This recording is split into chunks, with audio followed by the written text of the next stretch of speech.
Duduk semua.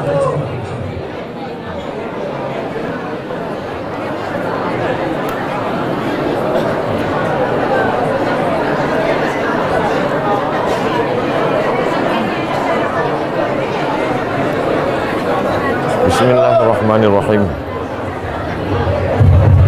Assalamualaikum warahmatullahi wabarakatuh.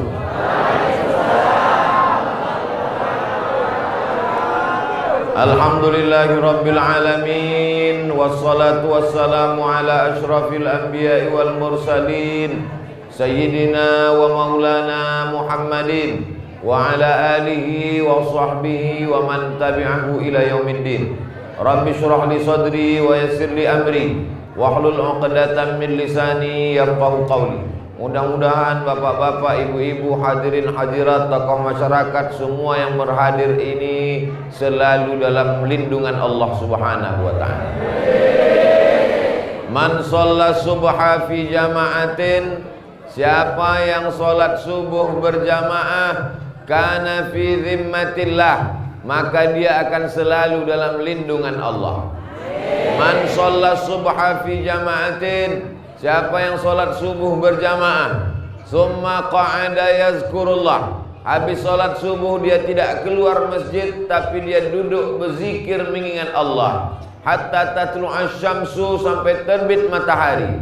Summa yusalli rak'ataini, setelah itu dia sholat sunat 2 rakaat.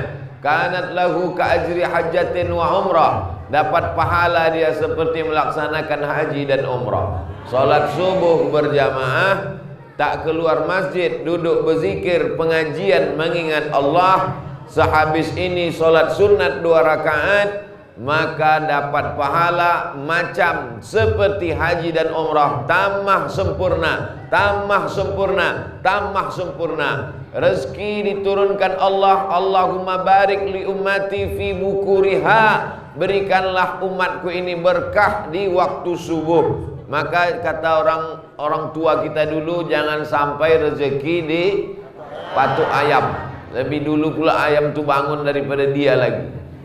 Nah, maka jangan sampai rezeki di patok ayam. Orang sekarang sudahlah rezeki itu di patok ayam, diterkam kucing, dimakan anjing, diterkam babi, habis semuanya.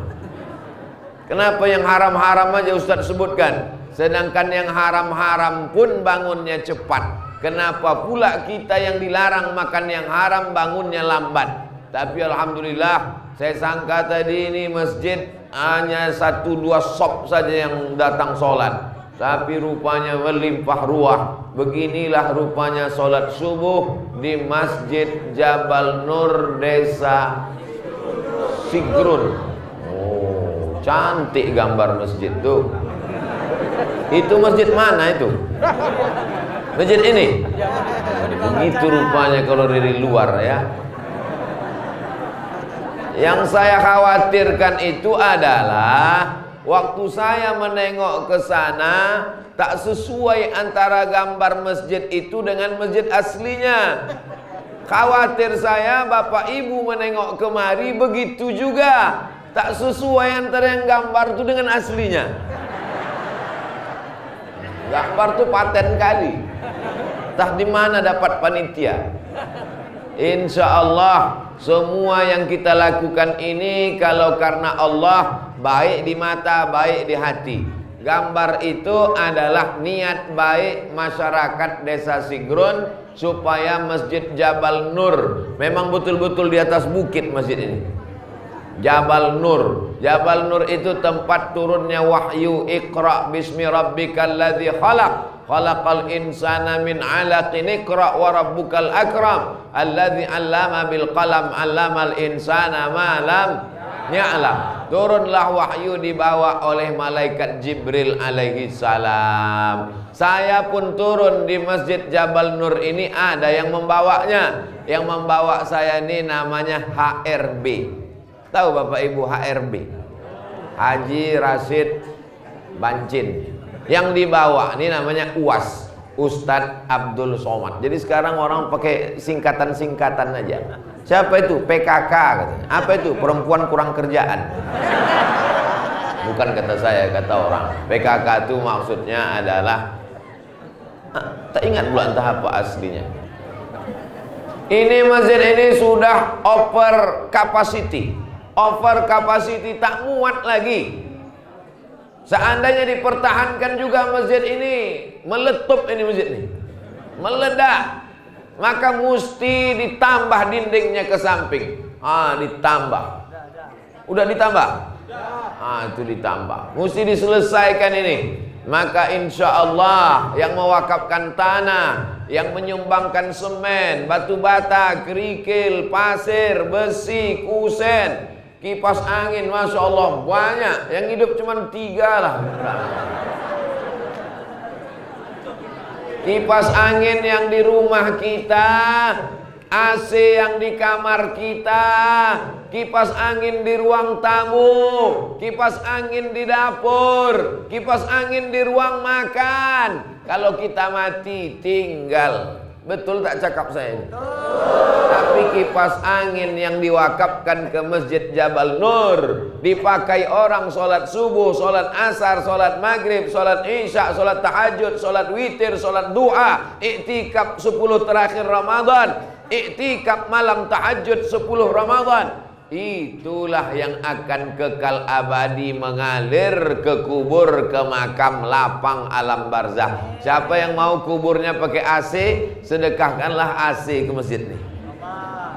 Apa beda sedekah sama wakaf Pak Ustadz? Kalau sedekah tuh habis, kasih duit habis, kasih lilin habis, lilin dibakar, ambil lilin bakar, nyalakan api, dibakar, habis, namanya sedekah. Kalau wakaf dia tak boleh habis. Makanya kalau dipugar ini dinding-dinding masjid ini tak boleh habis. Macam mana dinding tak boleh habis? Andai batu bata, kosen, pintunya ini hancur, maka tetap ditimbunkan ke lantai, tak boleh. Andai mau dijual juga sengnya,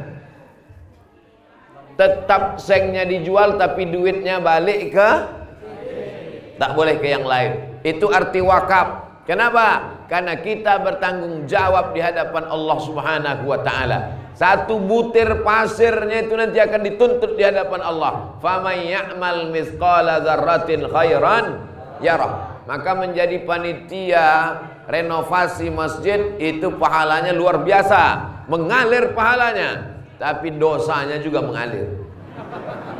Tapi jangan gara-gara ini lalu panitia renovasi Masjid Jabal Nur bubar.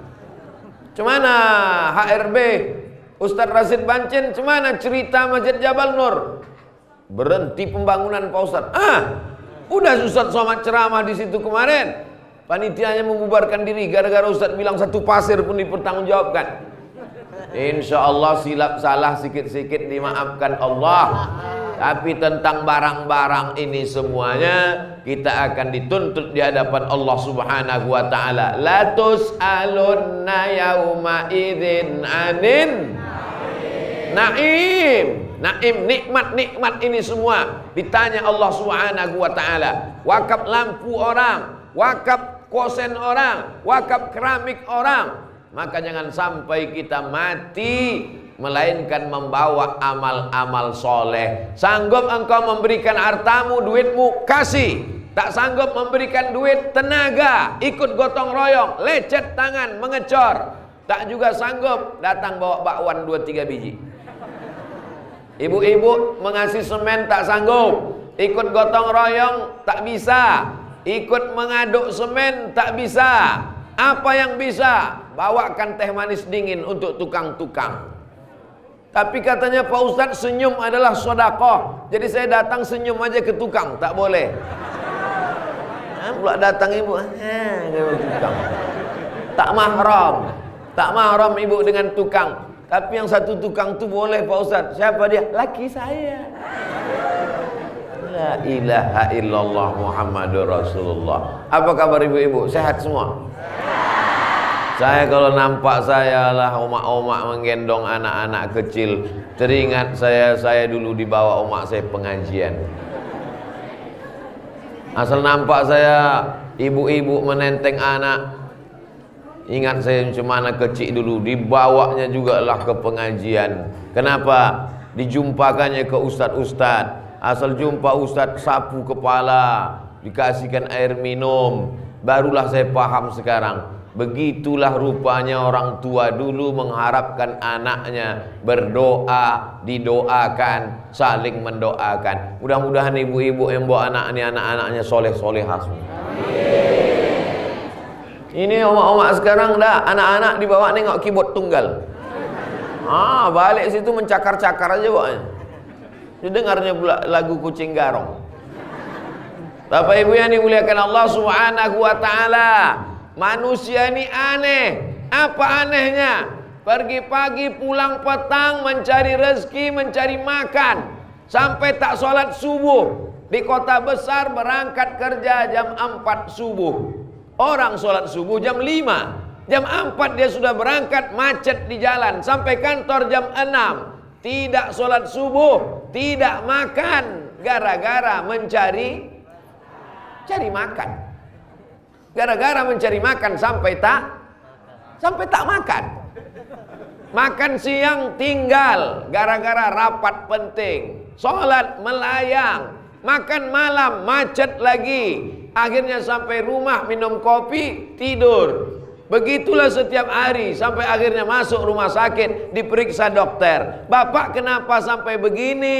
Gara-gara tidak makan hanya karena mencari makan. Aneh manusia. Duit yang dicari di kantor, kerja, proyek, macam-macam, dagang, bisnis, akhirnya duit itu masuk ke rekening. Berbunyi handphone satu hari 10 kali. Kring, 10 juta. Kring, 5 juta. Tit, 2 juta. Begitu diperiksa, full tabungan. Tapi hanya numpang lewat saja. Setelah itu diserahkan ke dokter-dokter. Dokter jantung dapat 50 juta. Dokter tulang dapat 20 juta. Dokter macam-macam lah. Pak dokter jangan tersinggung, bayar aja zakat, sedekah-sedekahkan ke masjid. Itu akan menolong di hadapan Allah Subhanahu wa taala. Bapak Ibu yang dimuliakan Allah Subhanahu wa taala, sesungguhnya rezeki yang kita cari itu sebetulnya punya siapa? Punya Allah. Lillahi ma fis samawati wa ma fil ard. Apa yang ada di langit, apa yang ada di bumi punya Allah Subhanahu wa taala. Lalu yang punya kita mana? Yang punya kita adalah yang kita sedekahkan. Itulah yang punya kita nanti yang kekal abadi. Ditanam sawit, tanahnya dia yang beli. 1 hektarnya 100 juta. Ditanam sawit, 3 tahun buah pasir, dipanen, dipupuk, dimeruning, diberondol. Sesudah itu mati. Sawitnya dijual sama bini. Akhirnya dia nikah sama berondong manis. Yang punya bapak mana? Bapak yang membeli tanah, bapak yang memanen, bapak yang memupuk, bapak yang menjaga. Bapak tak bawa apa-apa. Ada orang mati bawa surat sawit. Ada orang mati bawa berondol.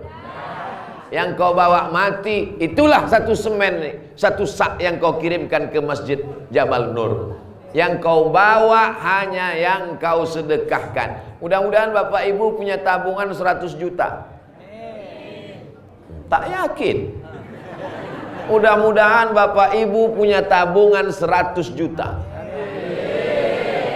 Kira-kira kalau jamaah Masjid An-Nur punya tabungan 100 juta, mati, duitnya dibawa atau tinggal di rekening?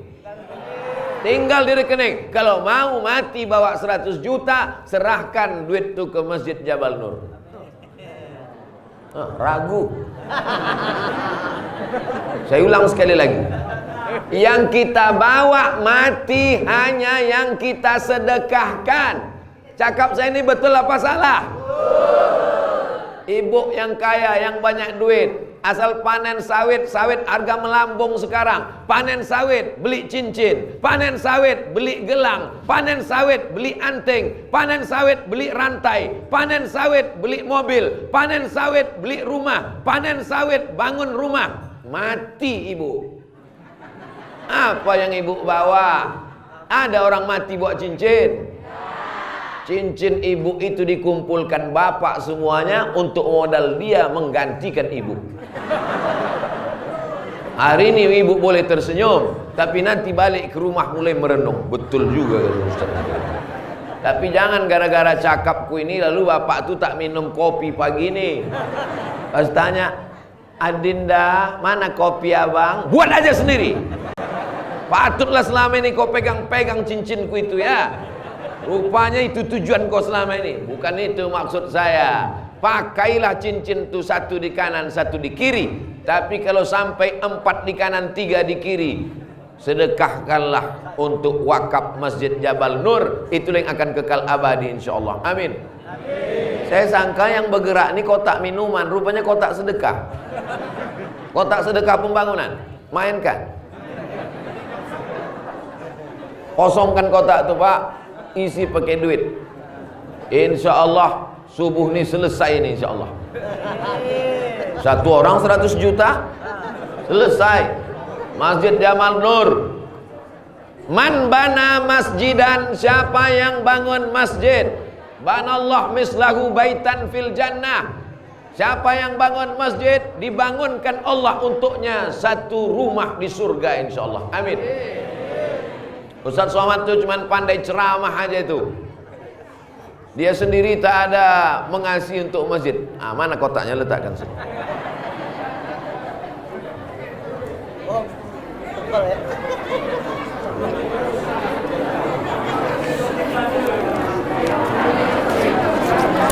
Kalau ngasih jangan tanggung-tanggung, habiskan semua.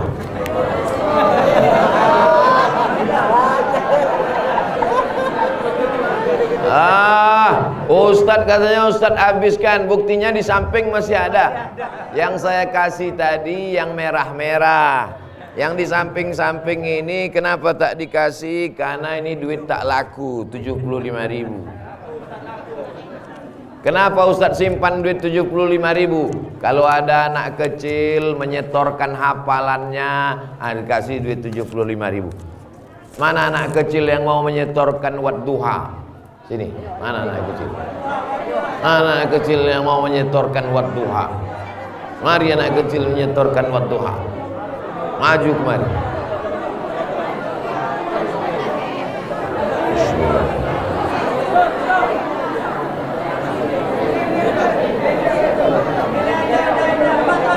Maju sini. Sini. Ah, ini yang ganteng nih, Masya Allah. Sini, maju anak Ustaz. Cepat. Masya Allah. Siapa namanya? Hah? Rifki. Suara dia kuat, tapi karena suara ibu lebih kuat jadi tak kedengaran. Namanya Rifki. Rifki artinya orang yang lembut. Mari kita dengarkan bacaan surat Ad-Duha. Rifki, baca Rifki. A'udzu billahi minasy syaithanir rajim. Bismillahirrahmanirrahim. Teruskan.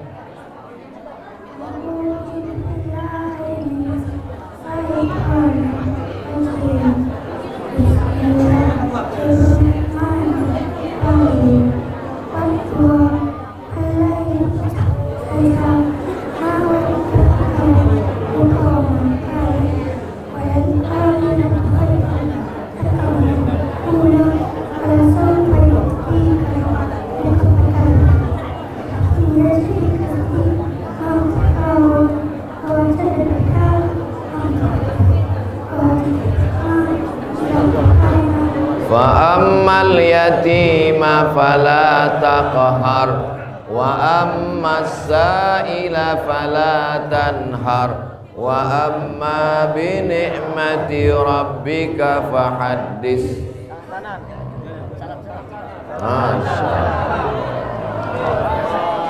Anak soleh insyaallah. Amin. Sampai mana tadi? Rupanya kalau habis mengeluarkan duit ini hilang hafalan kita. Inilah yang akan menjadi pemimpin masa depan. Berani dia maju ke depan.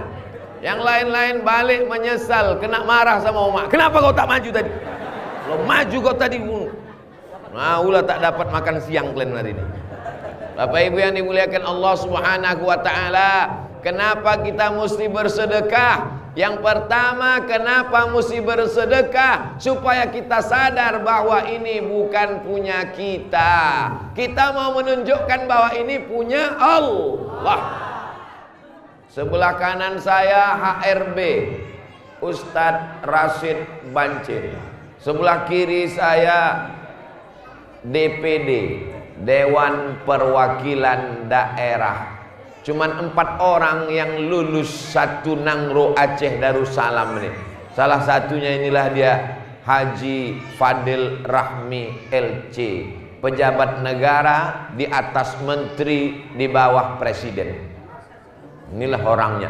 Beliau ini senior saya, kakak kelas saya. Tapi karena hari ini saya yang dikasih kursi, dia duduk di lantai. Jamaah yang dimuliakan Allah Subhanahu wa taala, kenapa kita bersedekah? Yang pertama, supaya kita sadar diri, tahu diuntung bahwa yang kita punya ini bukan milik kita, tapi hanya hak pakai. Dia adalah milik Allah. Kalau mau menjadi milik kita, maka sedekahkanlah, wakafkanlah, infakkanlah, bawa mati. Kalau ada orang mengatakan duit tak dibawa mati, betul? Siapa bilang duit tak dibawa mati? Semua duit yang masuk di kotak itu dibawa mati. Makanya saya kasihkan duit itu tadi semuanya, karena saya mau mati membawa duit. Kenapa semuanya Ustaz kasihkan? Karena tak banyak. Jamaah yang dimuliakan Allah Subhanahu wa taala, kenapa pondok pesantren bisa berdiri? Karena ada orang yang yakin bahwa ada hidup sesudah mati. Kenapa Masjid Jabal Nur berdiri? Karena ada orang yang yakin bahwa dia akan hidup sesudah mati. Bapak Ibu yakin bahwa kita ini sesudah mati nanti hidup lagi?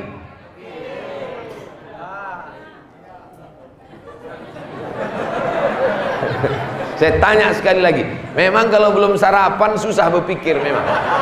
Bapak Ibu yakin tak bahwa kita sesudah mati nanti hidup sekali lagi? Bu, siapa yang mencuri jendela ini sampai hilang kacanya? Sudahlah tak mengasih jendela ke masjid, kaca masjid itu pula dijualnya. Ibu yakin tak bahwa sesudah kita mati hidup kita sekali lagi? Yakin? Tak yakin? Patutlah tak bersedekah. Pak, Bapak yakin tak bahwa kita nanti sesudah mati hidup kita sekali lagi? Yakin? Mereka yakin. Kenapa kalian tak yakin? Kita ini sesudah mati dimakan cacing tanah, dimakan ulat, dimakan pokok kayu, kol, sawi, jagung, padi, memakan orang mati. Orang mati di bawah tanah, zat-zatnya diisap oleh padi, padinya digiling jadi beras, berasnya dimasak, dimakan Abdul Somad. Sesudah itu Abdul Somad pun akan mati, dimakan cacing tanah. Yang hari ini suka memancing, menyiksa cacing, hati-hatilah kau. Apa kata cucu-cucu, cicit-cicit cacing itu? Inilah dulu yang selalu menyiksa atuk kami. Inilah yang dulu mencucuk-cucuk omak kami. Sekarang kau mati, kaulah yang akan kami gigit, kata dia. Habis kalian dimakan cacing tanah. Tapi kemudian kita hidup sekali lagi. Sulitkah bagi Allah menghidupkan kita?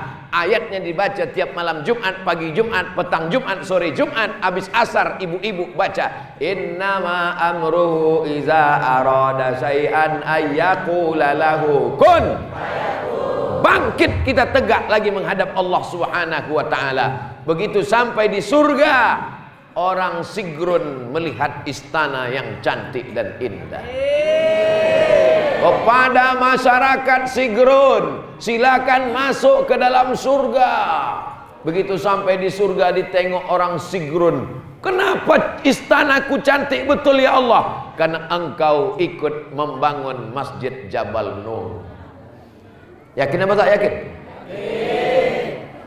Yakin tak yakin bukan dari ucapan jawaban mulut. Yakin tak yakin dari tengok berapa isi kotak tadi. Kotak tetap berjalan. Tolong Pak Polisi kawal kotak ini, karena aku tengok jalan raya dekat. Takut ku dilarikan orang nih ke Medan nanti. Ustadz suuzon sama orang Sigrun. Bukan suuzon, kejahatan.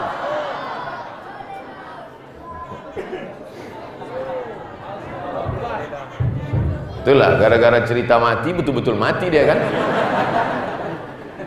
Saya ini tidak boleh bercakap, tidak boleh berpikir, tidak boleh asal sikit saja dalam hati saya buat dosa, langsung dibalas Allah di dunia. Jadi ustadz itu hukumannya kalau bahasa kampung kami cash and carry. Langsung. Kalau kau buat salah di dunia ini Abdul Somad, langsung dibalas Allah di dunia. Suatu hari saya naik pesawat dari Banda Aceh ke Jakarta. Dari Banda Aceh ke Pas naik pesawat itu, di samping saya ada anggota DPD. Namanya Haji Tengku Haji Padil Rahmi LC. Saya tengok dia pakai kain. Pakai kain sarung. Dalam hati saya, kenapa lah DPD ini pakai kain sarung naik pesawat? Cuman tak saya cakapkan, segan saya. Dalam hati aja, apalah pakai sarung pula naik pesawat? La ilaha illallah. Dalam hati saya. Beberapa hari sesudah itu saya pun berdakwahlah ke desa pedalaman. Pergi ke Payakumbuh, Sumatera Barat. Naik mobil 4x4 double gardan masuk ke dalam hutan, naik ke dalam bukit, masuk menginap di dalam. Sehari, 2 hari. Sesudah itu pas hari terakhir celana tinggal 1. Mau mandi di air terjun. Namanya air terjun Batu Tilam. Istana yang tersembunyi. Cantik luar biasa. Mandi tidak, mandi tidak, mandi. Kalau mandi celana basah. Nanti pulang kan ada sarung. Mandilah, mandi air terjun segar dingin, pakai kain sarung. Nanti dari mobil kan pakai sarung tak apa-apa. Begitu sampai di kampung, hujan lebat, banjir, mobil tak bisa lewat. Besok pagi ada jadwal ceramah di Duri, tidak bisa lewat. Semua mobil tak bisa lalu. Saya tanya Pak Kades gimana caranya biar supaya lewat? Jembatan tak ada. Ini mobil tak bisa lewat, tunggu surut agak 2 hari ini baru bisa lewat. Duduklah saya di tepi sungai itu menengok orang lewat. Tak berapa lama lewatlah Babinsa. Babinsa itu tentara. Lewat Pak Babinsa. Assalamualaikum Pak Babinsa. Waalaikumsalam. Pak Babinsa mau kemana? Mau ke Pekanbaru. Berapa jam kalau naik sepeda motor dari sini ke Pekanbaru? 5 jam. Jalan tanah liat licin. Boleh saya numpang Pak Babinsa? Boleh, ayo ikut kata. Akhirnya naik sepeda motor lah saya megang pinggang Pak Babinsa 5 jam. Pakai kain sarung. Di atas sepeda motor tuh tersenyum saya. Terbayang saya Ustadz Tengku Padil. Memang tak boleh mengejek orang. Langsung pakai sarung di atas sepeda motor. Tak pula ada kursinya di belakang. Rasa-rasa tanggal. Begitu jugalah tadi waktu cerita mati. Mati, langsung mati. Itu maka saya takut. Langsung. Rupanya jadi ustadz itu tidak ditunda-tunda azabnya. Jadi kalau ada orang minum khamar, berjudi, berzina, mabuk, hidupnya tenang, hidupnya kenyang, hidupnya lenang, hidupnya adem ayem tentram. Sesungguhnya dia sedang merasakan azab yang tertunda. Sesuai dengan judul sinetron, azab yang tertunda. Saya sedang mau ngasih tahu, yang pelit, yang bakhil, yang kedekut, yang tak mau bersedekah, rezekinya lancar, sawitnya luas. Sesungguhnya itu adalah azab yang waspadalah. Ada yang di dunia ini sakit-sakitan, bersedekah rajin tapi rezekinya tak lancar, tetap yakin sedekah wakaf walaupun dia tetap juga kena ujian, macam-macam yang dia alami. Ada ibu-ibu yang sudah ngasih semen, ibu-ibu yang sudah ngasih batu bata, ibu-ibu yang sudah ikut gotong royong, ibu-ibu yang mengirimkan makanan untuk tukang. Bukannya dapat rezeki lancar, bukannya sawitnya naik, lakinya pula dilarikan pelakor. Sabar bu. Kenapa? Karena sesungguhnya Allah ingin menghapuskan segala dosa, silap dan salahmu. Amin. Sabar bu. Sesungguhnya Allah ingin mengangkat derajatmu di akhirat. Karena ada tempat di surga yang tidak didapat oleh orang yang haji mabrur, yang tidak didapat oleh orang yang sedekah, yang tak didapat oleh ulama, yang tak didapat oleh ulil amri, tapi itu hanya didapatkan oleh orang yang sabar. Innama yuwaffas sabiruna ajrahum bighairi hisab.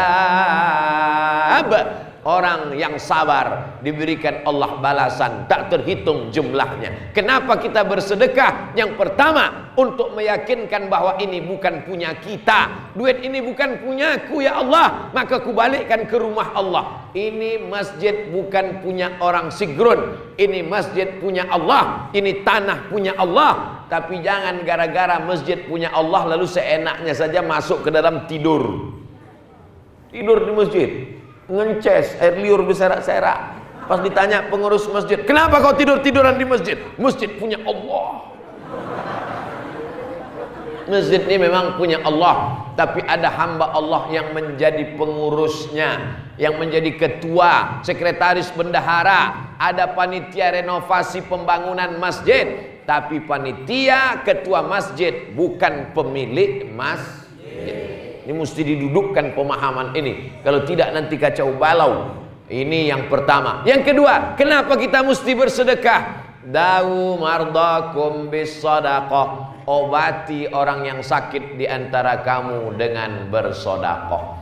Yang sudah ke dokter, yang sudah makan herbal, yang sudah minum madu, yang sudah minum habba sauda, yang sudah ke dukun, tobatlah. Man atakahinan, siapa yang datang ke dukun, fasaddaqahu bima yaqul, percaya kepada dukun, falam tuqbal lahu salatun arba'ina yauman, tak diterima salatnya 40 hari 40 malam. Bertaubatlah. Suami tak pulang-pulang ke dukun, anak tak laku-laku ke dukun, liku-liku laki-laki laku-laku yang tak laku-laku karena luka-luka. Dagangan tak lancar ke dukun. Kalau memang dukun bisa menyelesaikan masalah, kenapa dukun itu hidupnya bermasalah? Hai dukun-dukun, tobatlah kalian. Satu-satunya dukun yang boleh cuman satu, dukun sunan. Kenapa dukun tak boleh? Kenapa dokter boleh? Karena dukun berkawan dengan jin, hantu, setan. Sedangkan kita setiap hari minta perlindungan Allah dari gangguan jin dan setan. Alladzi waswisu fi sudurin nas minal jinnati. Ke dokter sudah, minum madu sudah, makan herbal sudah, alternatif sudah, akupunktur sudah, belum juga sehat. Ada satu yang belum kau lakukan, berobat dengan cara bersedekah. Saya udah sedekah tak sehat-sehat Pak Ustadz. Berapa kau sedekah? 2.500. Mana ada obat 2.500? Pergilah kalian ke puskesmas, pergilah kemana-mana, itu obat. Maka Allah subhanahu wa ta'ala sedang menguji. Kalau kau memang sayang pada dirimu, sayang pada anakmu, sayang pada istrimu, serahkan 2-3 sak semen. Ini aku wakafkan sekian sak semen. Setelah itu berdoa kepada Allah, ya Allah, berkat sedekahku sembuhkanlah ya Allah. Tapi jangan kuat-kuat, nanti ria. Antara kita dengan Allah saja.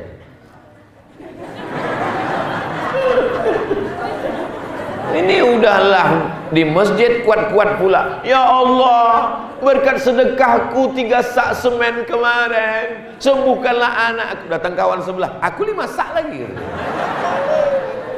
Nah, bolehkah kita berdoa dengan menyebut sedekah kita? Bolehkah kita berdoa dengan menyebut sedekah kita? Ada 3 orang terjebak di dalam gua. Ada 3 orang terjebak di dalam gua. Sampai di dalam gua, hujan lebat, pintu besar tertutup oleh batu yang bergelinding dari atas bukit. Tup! Tertutup pintu. Yang satu berdoa, ya Allah, aku punya pembantu. Pembantuku mau gajian, gajinya tak diambilnya.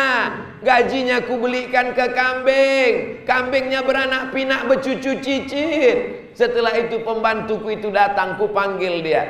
Pembantu, kesini kau sebentar. Kenapa tak kau ambil gaji kau kemarin? Aku lupa. Gaji kau sudah kubelikan kambing, kambing kau sudah beranak cucu cicit sekandang. Ambillah kambing kau itu semua. Akhirnya pembantuku itu mengambil kambing itu semua, satu pun tak disisakannya. Parah juga pembantuku itu.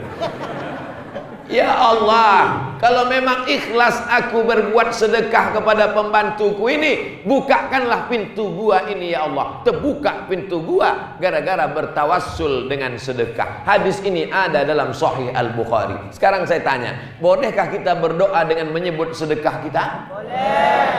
Tadi katanya tak boleh. Itulah dalil boleh berdoa dengan menyebut sedekah. Yang satu lagi, pintu sudah terbuka tapi belum bisa keluar karena pintunya kecil. Lalu kemudian tak muat badannya. Yang satu lagi berdoa, ya Allah, aku balik ke rumah membawa susu kambing. Biniku menangis kelaparan belum makan. Anakku menangis kelaparan belum makan. Susu kambing ku tahan. Ku tunggu omakku bangun. Ku tunggu ayahku bangun.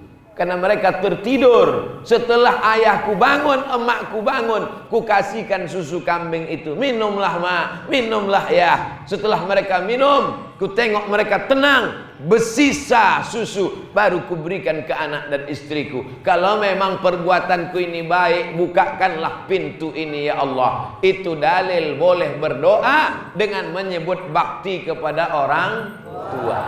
Orang dulu dikasihnya susu untuk emaknya, untuk ayahnya, baru untuk anaknya. Orang sekarang sudah muntah-muntah anaknya, tak juga meleleh ke emaknya.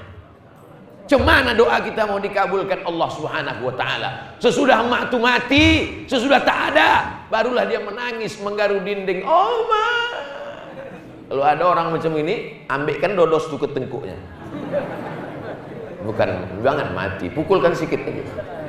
Saudara yang dimuliakan Allah Subhanahu wa taala, kenapa kita bersedekah? Menurunkan rahmat Allah. Buah itu sudah masak di tangkai, tapi mesti dijolok dengan galah. Menjoloknya itu adalah dengan sedekah. Abdul Somad akan membangun musola. Abdul Somad akan membangun musola. Tidak ada meminta. Tiba-tiba datanglah orang Cina mengasih 500 sak semen. Tak Islam. Tak Islam. Mereka bersedekah itu bukan mau ingin masuk surga, tapi kenapa mereka suka berbagi? Ayah, hoki lah. Hoki maksudnya rezeki datang. Dia dengar Abdul Somad mau bangun musola, langsung pengurus nelpon. Ustadz, ya, ini ada orang tak Islam mau ngasih 500 sak semen. Boleh tak kita terima? Ayah, boleh lah. Saudara yang dimuliakan Allah Subhanahu wa taala, orang tak Islam saja percaya bahwa sedekah bisa menjolok rezeki. Orang Islam sholat, dengar ceramah, berapi-api, rajin datang, giliran bersedekah. Giliran datang bersedekah.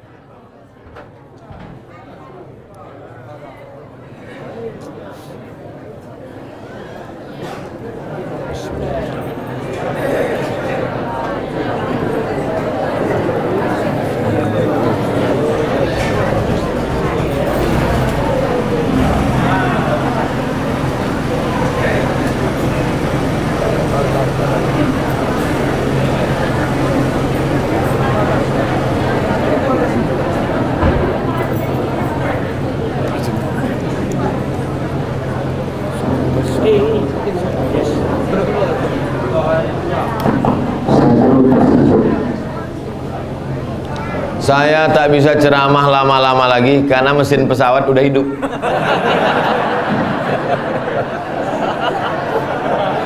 Saya udah dikasih tahu panitia tadi, Ustadz ceramah tinggal 9 menit lagi. Tadi karena Ustadz mulai jam setengah 6, sekarang udah jam setengah 7 kurang 9 menit. Itu kata dia. Tapi insya Allah saya teruskan yang ketiga. Yang pertama, bersedekah untuk menunjukkan bahwa ini bukan punya kami ya Allah, ini punya Engkau, kami balikkan kepada Engkau. Nih, Masjid Jabal Nur Desa Sigrun. Yang kedua, yang sakit-sakit diobati dengan sedekah. Yang ketiga, kullu mri'in tahta zilli shadaqatihi. Nanti kita mati menghadap Allah, bangkit di padang mahsyar, tak ada atap, tak ada tenda. Wa takunul jibalu kal ihnil, bukan mampus, maufush. Nun berjumpa dengan fa, keluar angin. Mau fa, keluar angin. Fushin, keluar angin. Letakkan bulu kambing, potong bulu kambing, tak ada bulu kambing, bulu kaki. Letakkan ke telapak tangan, baca wa takunul jibalu kal ihnil mau. Ketika di padang mahsyar itu, gunung-gunung seperti bulu kambing yang dihembus angin. Gunung Sibaya, Gunung Kidul, Gunung Kelut, Gunung Merapi, udah dekat pesawat nih. Gunung Merapi, semuanya akan terbang. Kalau Gunung Sibaya akan seperti bulu kambing dihembus angin, apalagi lah Abdul Somad. Lalu di mana kita bernaung? Kullu mri'in tahta zilli shadaqatihi. Orang akan bernaung di bawah sodakoh, bukan somat. Ibu akan bernaung di bawah sodakoh, Bu. Kakak akan bernaung di bawah sodakoh, Kak. Makcik akan bernaung di bawah sodakoh, Makcik. Nenek akan bernaung di bawah sodakoh, Nek. Opung akan bernaung di bawah sodakoh, Opung. Semua kita akan bernaung di bawah sodakoh. Kenapa yang Ustaz sebut tadi yang perempuan-perempuan aja? Yang kerja cari duit ini kan laki-laki. Memang yang mencari duit ini laki-laki, tapi yang memegang duit, tengok mengaku mereka. Maka duit ini disedekahkan supaya kita dapat atap nanti di akhirat di padang mahsyar. Sekarang kita bisa enak pengajian karena ada atapnya, cantik pula atap masjid ini, Masya Allah. Lampunya kelap-kelip karena sesuai dengan mesin tadi. Jangan terlalu ditengok. Ini lampu ini kalau terlalu tengok berkelap-kelip, nanti pas nengok muka kawan berkelap-kelip juga muka kawan. Jamaah yang dimuliakan Allah SWT. Nanti kalau ada orang bertanya, apa isi ceramah Ustaz Somad itu tadi? Entah aku entah ingat. Sebentar-bentar kiki. Sebentar kiki. 3 yang disampaikan Abdul Somad itu tadi. Yang pertama, kita mesti sadar bahwa ini bukan punya kita. Yang punya kita bawa mati yang kita sedekahkan. Ini pesawat semakin mendekat, mohon maaf. Yang kedua, bahwa kalau mau sehat, yang sakit-sakit banyak-banyak bersedekah. Yang ketiga, bahwa kita akan dapat naungan di padang mahsyar sesuai dengan sedekah kita. Ustaz Somad nanti 5.042.000. terkumpul 5.042.000. Yang menjadi pikiran saya, siapa lah yang mengasih 2.000 tuh?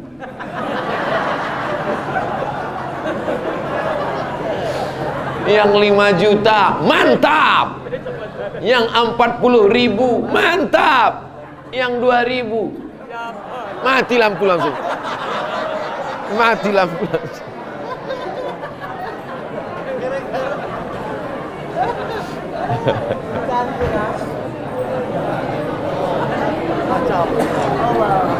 Inilah kondisi kabupaten. Tak apa, biasa. Alhamdulillah. Yang penting kita masih sehat. Jangan kan mati lampu, awak pun mati.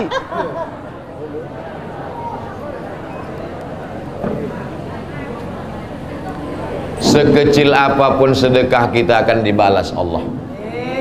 Jadi yang tersinggung mendengar 2000 tadi, bangkitkan semangat. Faman ya'mal mithqala dzarratin khairan.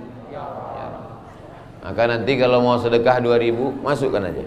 Pas ditanya orang, kenapa kau sedekah cuma 2000? Faman ya'mal mithqala dzarratin khairan. Mudah-mudahan pertemuan kita ini mendatangkan rahmat dan barokah. Ala hazihin niyah, untuk niat yang baik ini, Al-Fatihah.